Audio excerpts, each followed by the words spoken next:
Assalamualaikum warahmatullahi wabarakatuh. Kembali lagi di channel Kisah Warganet. Di video kali ini, saya akan menceritakan sebuah cerita yang saya dapatkan dari akun Facebooknya Loka Raihana. Cerita ini berjudul Korban Mutilasi. Tak usah lama-lama, kita ke ceritanya. Gadis cantik berusia 24 tahun, bernama Sarah, memiliki seorang pacar yang bekerja sebagai pengusaha ternak sapi. Sarah sendiri bekerja di sebuah bank swasta di daerah Jawa Timur. Kekasihnya bernama Parman, usia 29 tahun. Keduanya sudah lama menjalin hubungan asmara semenjak Sarah masih duduk di bangku perkuliahan. Sarah yang cantik, tubuh tinggi semampai, membuat banyak para lelaki yang ingin mendekatinya. Hal itulah yang terkadang membuat Parman overprotective terhadap Sarah. Parman dan Sarah tinggal di kampung yang sama.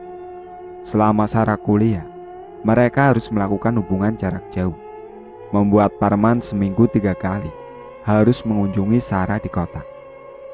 Hubungan mereka semakin hari semakin terjalin serius, sehingga suatu ketika Parman berniat untuk melamar Sarah. Namun untuk kesekian kali, Sarah menolak lamaran. Mendengar penolakan Sarah, Parman pun merasa kecewa dan marah. Hubungan kita sudah lama, Sar. Harus berapa tahun lagi aku menunggu? Usiaku sudah tak muda lagi. Aku begitu menyayangimu. Ayo kita menikah, ucap Parman yang berusaha membujuk Sarah saat itu.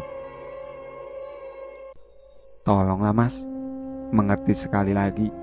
Aku mohon, aku tak bisa berhenti bekerja begitu saja. Aku terikat kontrak, jelas Sarah. Aku bisa membiayai semua keperluanmu, kebutuhan kedua orang tua, dan dirimu, Sar. Aku sekarang sudah punya penghasilan sendiri dan amat sangat cukup untuk menghidupi kamu dan kedua orang tuamu. Alasan apa lagi kau kali ini? Aku sudah bersabar menunggu saat kuliah hingga kini. Aku jadi curiga, apa ada laki-laki lain selain aku? Ucap Parman menyelidiki Sarah. Bukan gitu mas, tolonglah mengerti. Udah ya, aku capek baru pulang kerja. Kamu juga kan? Sekarang kamu istirahat. Aku juga mau istirahat. Assalamualaikum mas, ucap Sarah mengakhiri pembicaraan mereka via telepon. Kau selalu menghindar, Sar. Apa kau mencoba meninggalkanku? Atau ada laki-laki lain?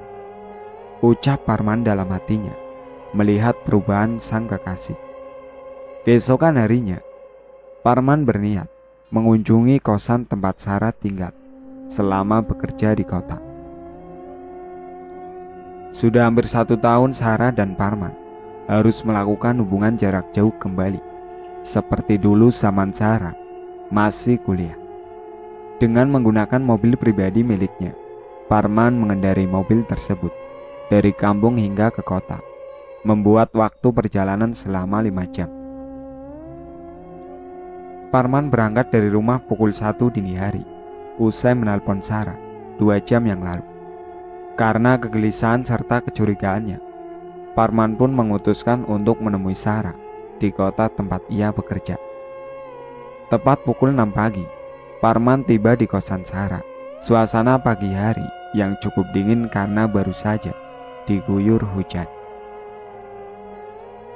Parman pun turun dari mobilnya, lalu berjalan ke arah pintu kosan Sarah dan mengetuknya.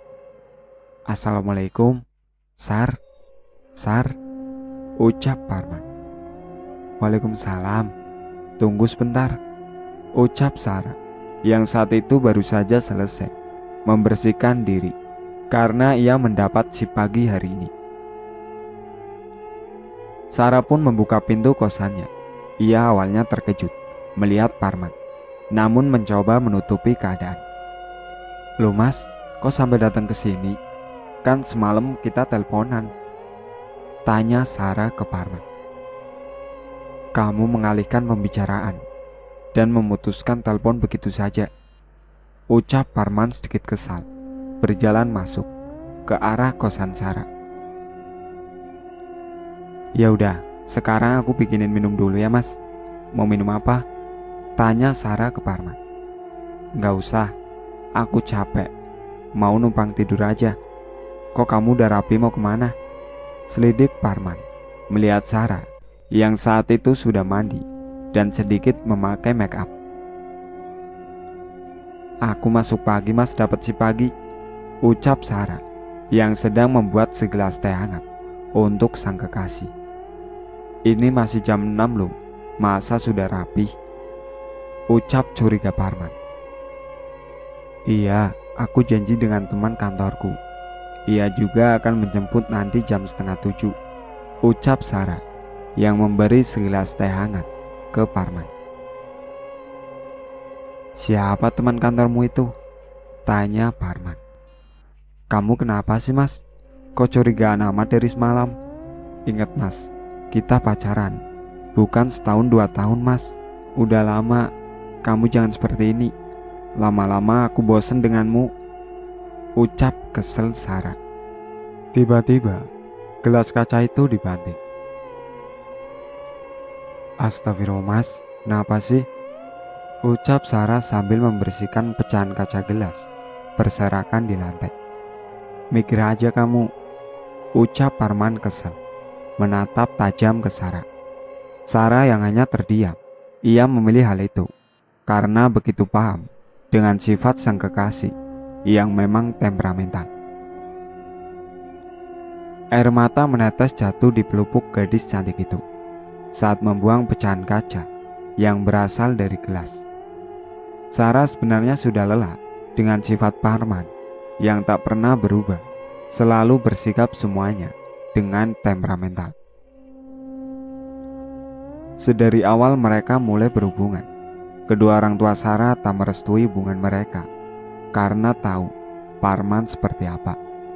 Tak hanya temperamental, Parman juga pemabuk.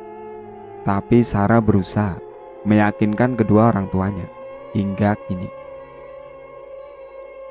Sebenarnya salah satu alasan Sarah menolak lamaran Parman adalah restu orang tua Sarah yang tak kunjung merestui mereka. Kamu tahu, aku paling gak suka kamu berbohong dariku. Ucap Parman sambil menarik tangan Sarah dengan kuat sehingga Sarah terjatuh.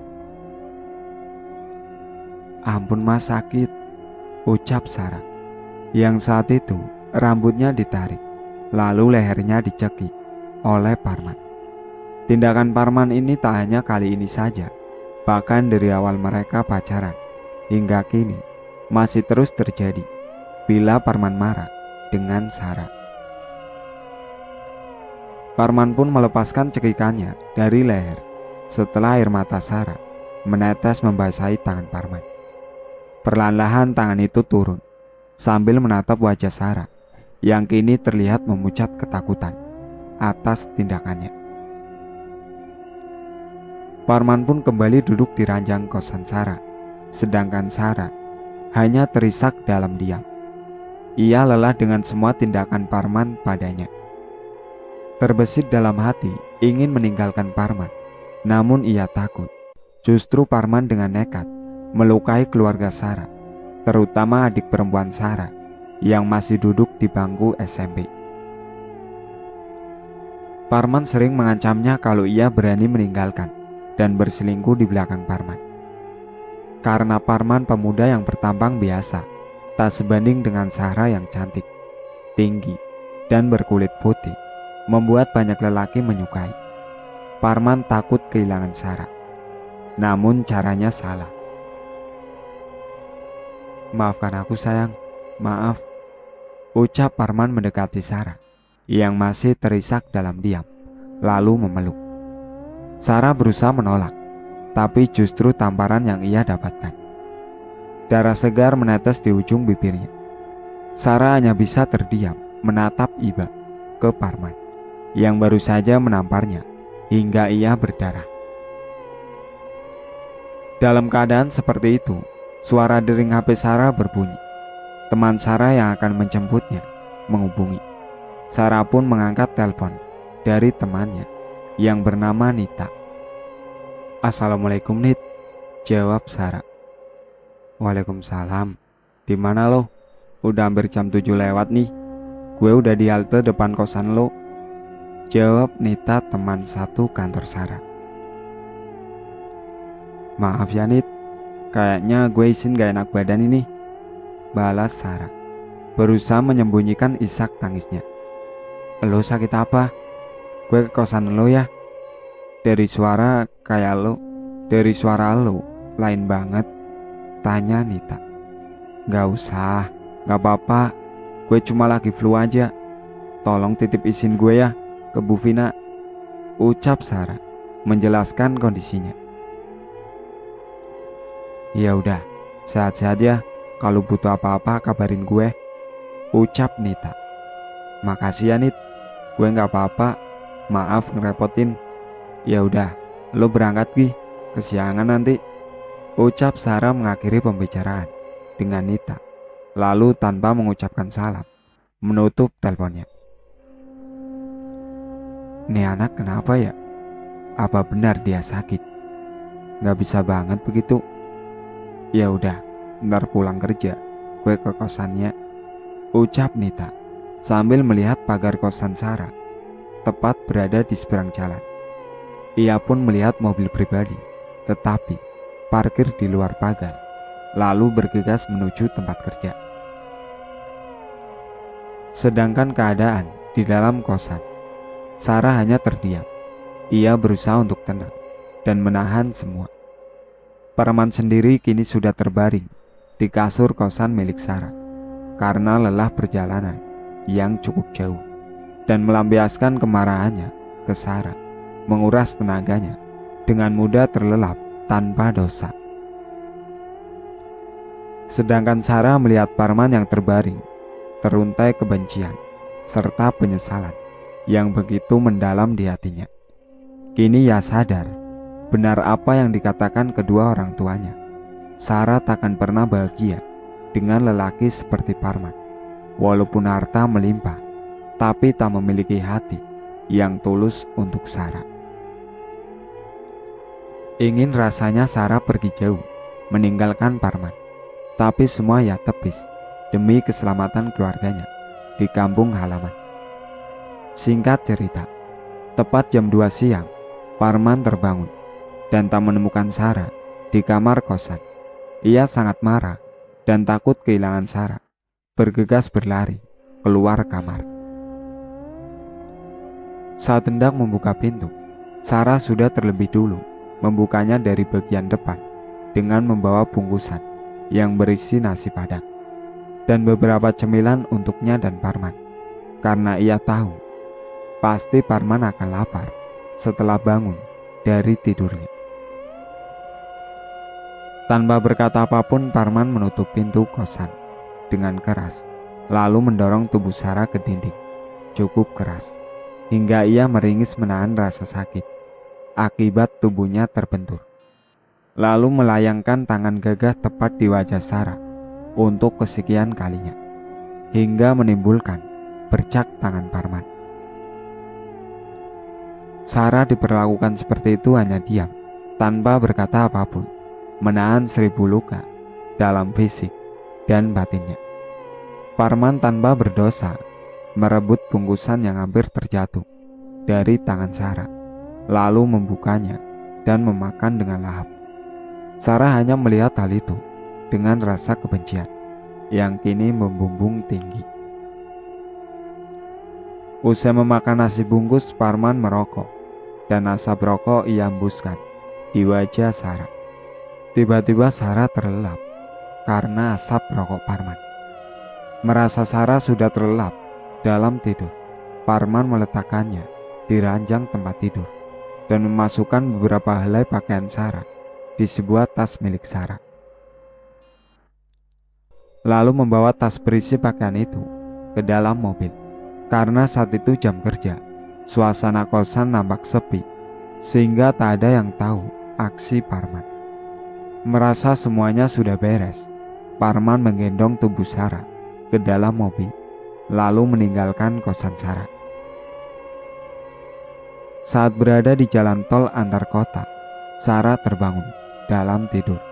Ia terkejut dengan keberadaan dirinya yang kini sudah berada di dalam mobil, dikendarai oleh Parman. "Kita mau kemana, Mas?" tanya Sarah. Saat tersadar, ia sudah berada di jalan tol antar kota. "Aku akan menikahimu dan hidup berdua denganku selamanya. Bahagia berdua, tanpa orang lain ganggu," ucap Parman bahagia sambil tertawa. "Enggak, Mas, aku enggak mau.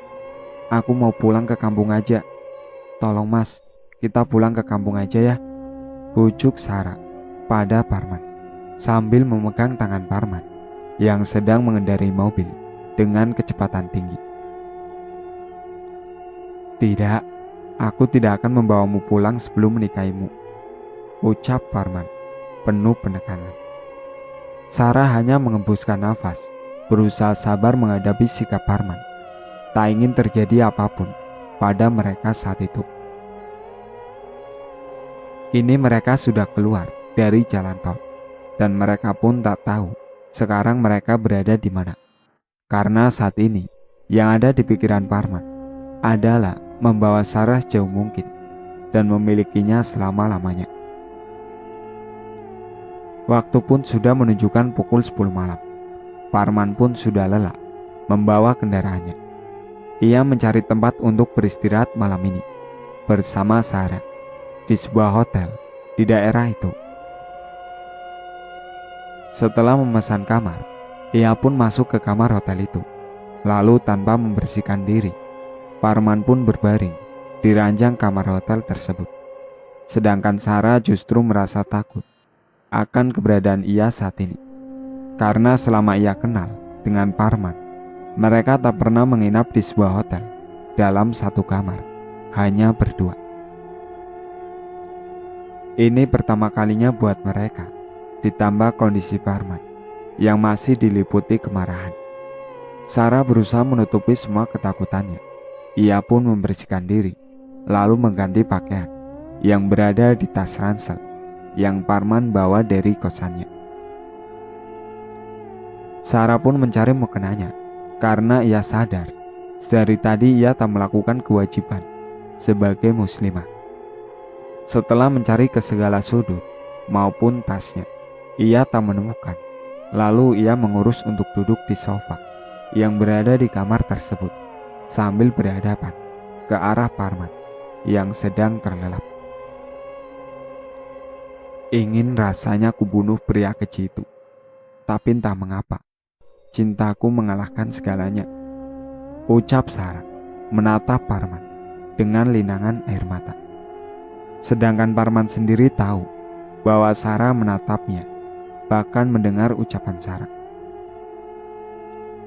Saat Sarah sudah terlelap di sofa kamar hotel itu, Parman pun beranjak dari tidurnya, membersihkan diri. Setelah itu ia menatap Sarah dan berkata, "Kau harus jadi milikku, apapun caranya," ucap Parman sambil memegang bantal berniat menutup wajah Sarah agar tak bernafas. Ia pun melakukan hal itu hingga Sarah pingsan. Kemudian ia dengan sadis menggores wajah Sarah dengan pisau cutter, membuat Sarah tersadar karena rasa sakit itu. Saat Sarah tersadar, lalu Parman dengan tanpa ampun memukul wajah Sarah dengan bangku kayu yang berada di kamar itu, hingga berkali-kali membuat darah segar mengalir dari kepala, hidung, dan telinga Sarah.